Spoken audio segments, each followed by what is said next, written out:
pa ka na ng pagdukot kay Fatima.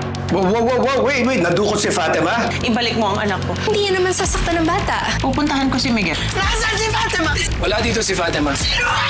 Lilipat kita sa ibang selda. Pwede niyong lipat sa sweldo ni Ate Santos. Norman de la Cruz? Alam ko na may hawak na anak si Miguel sa'yo. Si Nina. Hawak siya nila Atty. Aguirre. Patay na ba si Atty. Abra Espiritu? Mamatay pa lang. Salamat, Atoy.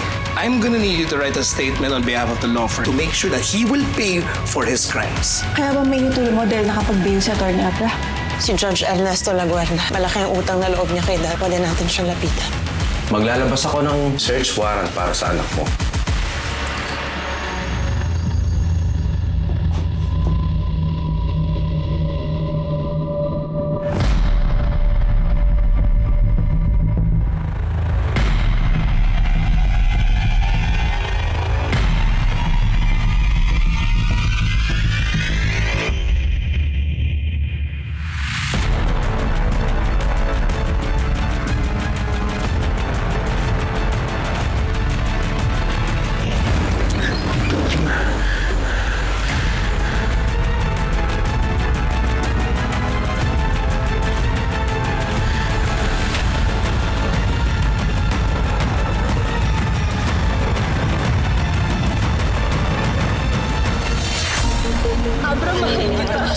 Babawiin ko sa lahat, all costs. Yun sa'yo, Abra. Ako ang nagsinusis na judge. Ewan ko na. Pagkasin ko gamitin ko para durugin siya.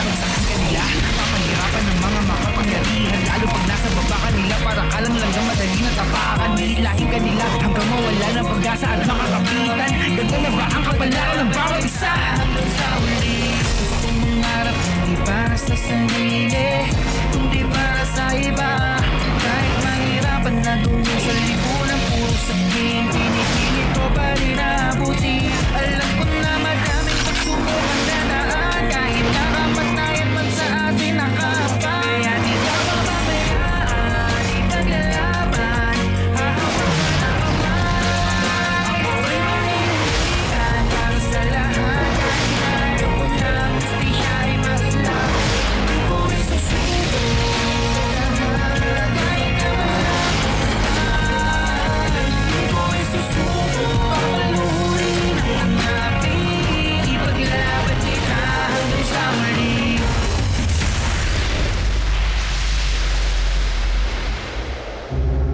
Tiyak ko na si Miguel ang may hawak kay Fatima. Dahil yun ang modus operandi niya. Anong ibig mo sabihin? Pinudukot ni Miguel ang anak ng yaya ni Fatima, kaya walang nagawa yung yaya. Nilabas niya si Fatima sa mansyon. Jane, kailangan mong malaman kung saan tinatago ni Miguel si Fatima. Kaya mo ba yan? Sige. Titignan ko kung ano makukuha ko. Salamat. Kailangan natin maligtas yung anak ko sa lalong madaling panahon. Anak mo si Fatima? Oo, Bea. Mas mabuti na ang alam mo. Tulad nila. Dahil parte ka na ng pamilya ko. Salamat sa tiwala, Atty. Abra. Iingatan ko yung sikreto. Maraming salamat.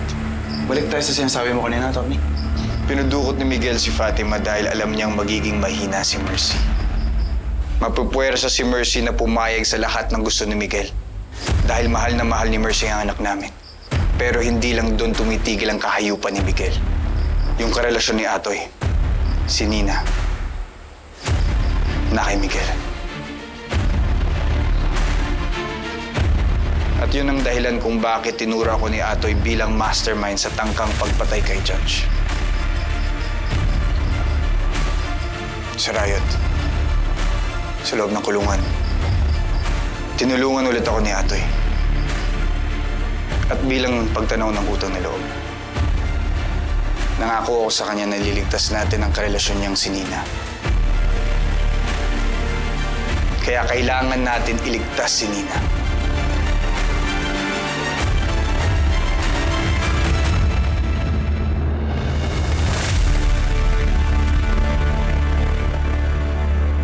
Boss, pakawalan na natin si Nina. Mamaya, may mangyari dito.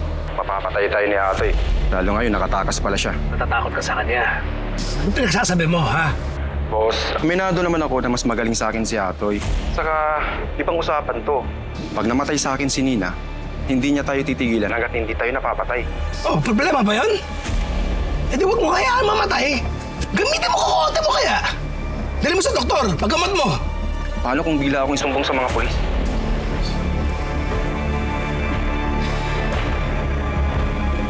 Ano, Balat? Ako na lang mag-iisip ng lahat. Ha? Bakit mo hahayaang ituro ka? Nangako rin sa akin si Atoy na ihahayag niya ang katotohanan kapag naligtas natin si Nina. Pero tumakas si Atoy. At sigurado ako, sure ako, hinahanap na niya ngayon si Nina. Oo. Pero mas maganda na mas marami ang gumagalaw para sa iisang hangarin. Kung gumagalaw siya, gumagalaw tayo, mas madali nating maililigtas si Nina. Sana kontakin tayo ni Atoy. Tinawagan ako ni Bong. Alam na niya kung saan naglulungga si Balat. Susundan namin. Sigurado ko, siya ang tatago kay Nina. Kasi siya yung handler ni Atoy. Sisiguraduhin natin na hindi siya masasaktan sa rescue operation. Pag may nangyaring masama sa kanya, baka magbago ang isip ni Atoy.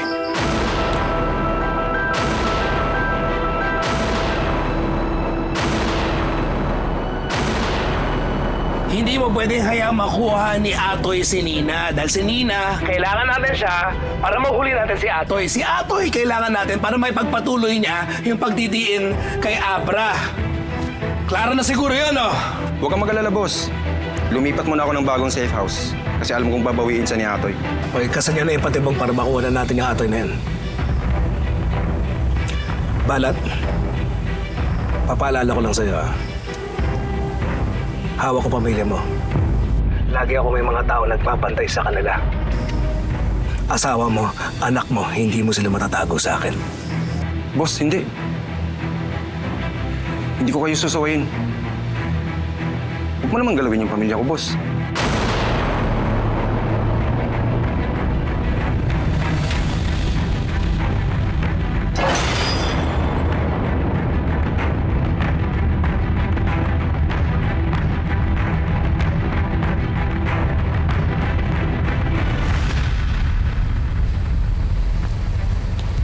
Abra, nagbabanta si Miguel.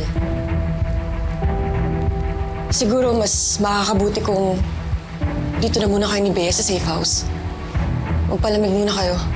Hanggat hindi pa natin nasisiguradong ligtas kayo, kami na muna kikilos.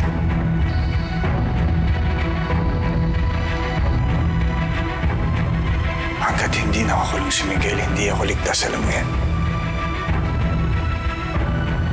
Pero wala na akong paki sa buhay ko, Jane. Nanganganib ang buhay ng anak ko. Kailangan ko na siya mahanap. Kailangan ko na siya mabawi. Hindi ako titigil hanggat makuha ko ang anak ko kay Miguel.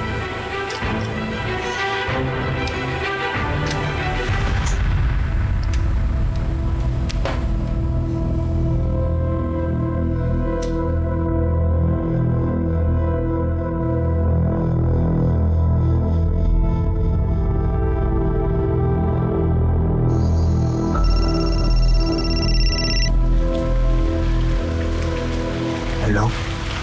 Attorney, si Atoy ito. Atoy, Sisingilin na kita, attorney, sa pangako mo. Magkita tayo. Ikaw lang at ako. saan?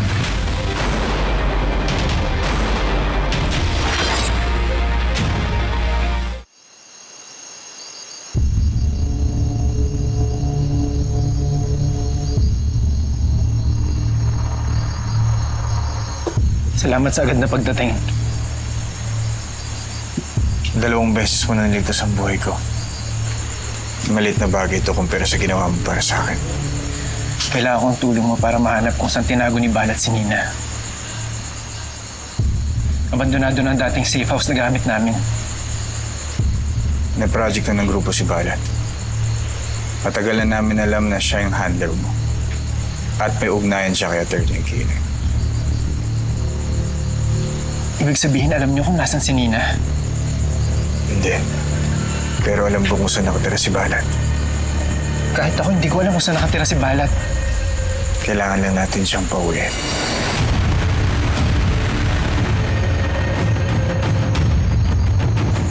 Alam ko kung paano. Anong address?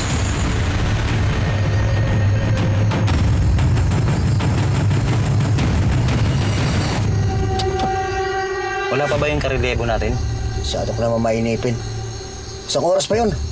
Ito ang pinaka-boring na trabahong nagawa ko. Walang ka-aksyon-aksyon. Binabayaran naman tayo ah. Huwag ka na magalit.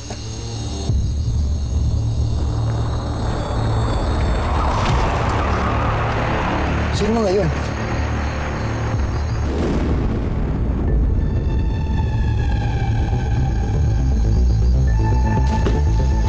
Si Atoy Santos at saka si Atty. Espiritu. Tara!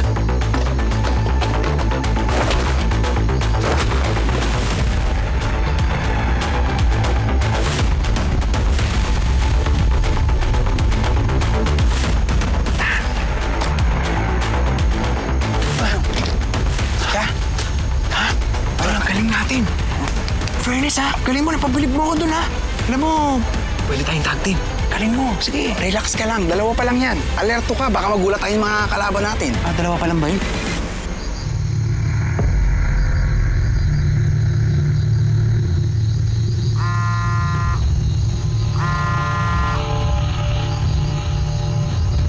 Hawak ko ang asawa sa mga anak mo.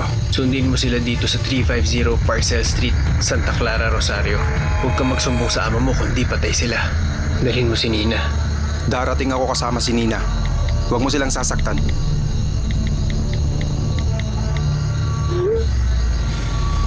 Nina!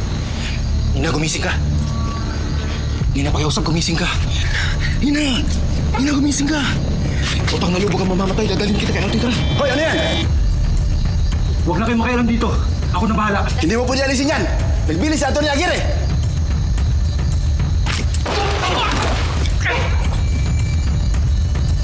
Nina, gising ka! Gumising ka, tara na! Utang na loob, dadalhin kita kay Atoy, tara na! Gumising ka! Tara! Kung ano man ang naging atraso sa inyo ng asawa ko, huwag yun na sana gamay yung mga anak namin. Wala silang kasalanan.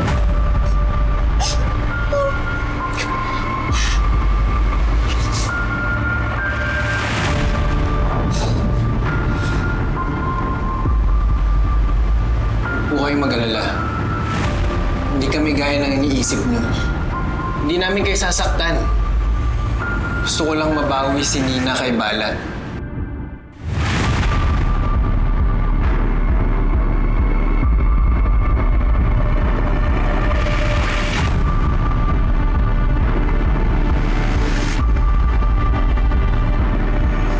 Wala pa kalaban. Diyan.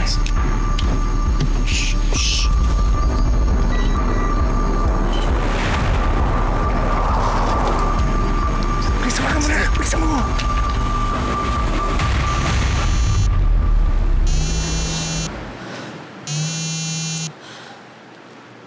Tony, dumating na si Balat.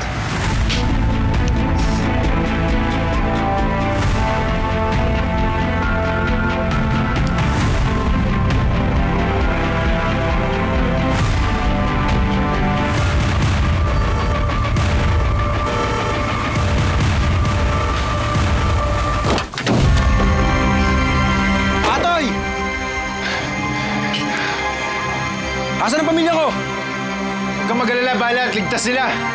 Si Nina. Nandito. Magpalitan tayo. Tuko! Wait, tama!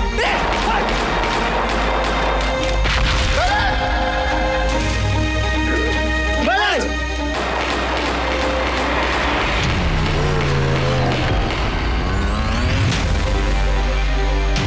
Sige na, Balat! Tawan, hindi ko gusto. Tinakot ako ni Atty. Aguirre.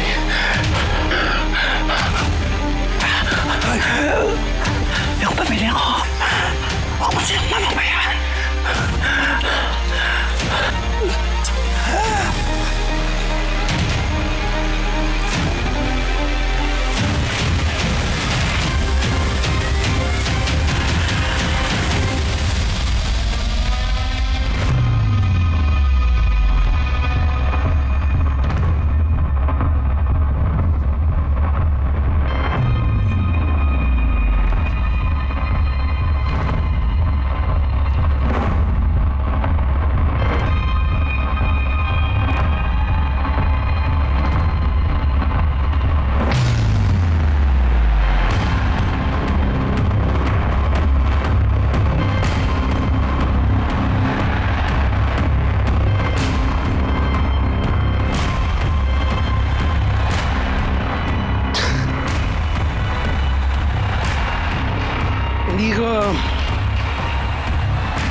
ka sa akin? Ano ba nagawa ko? Napapalibutan ako ng mga tanga!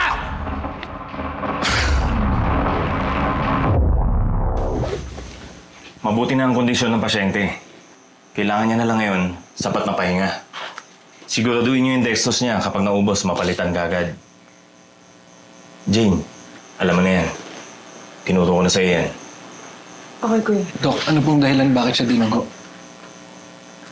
Huwag kang mabibigla. Nakunan si Nina. Kailangan niyo pa rin siyang dalhin sa ospital.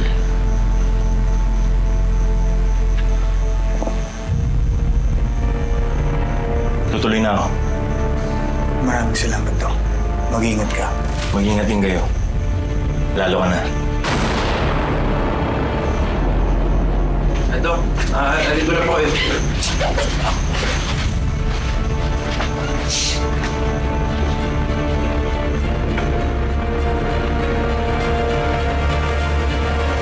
Kasalanan to ni Atty. Aguirre. Papatayin ko siya.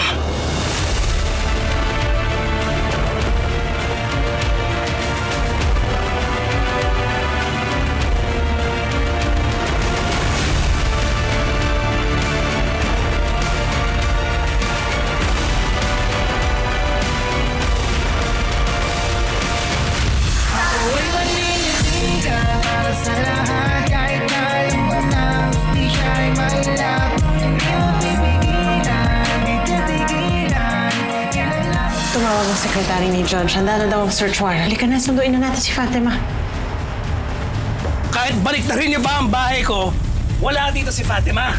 Sasabihin mo ba yung totoo? Okay na, basahin mo. Do it! Kapal din ang mukha mo, ano, Mercy? Dito ka ngayon sa pamamahay ko, nagpupumilit pumasok. Mas makapal ang mukha mo. Umaasta ka pag matinong tao ka.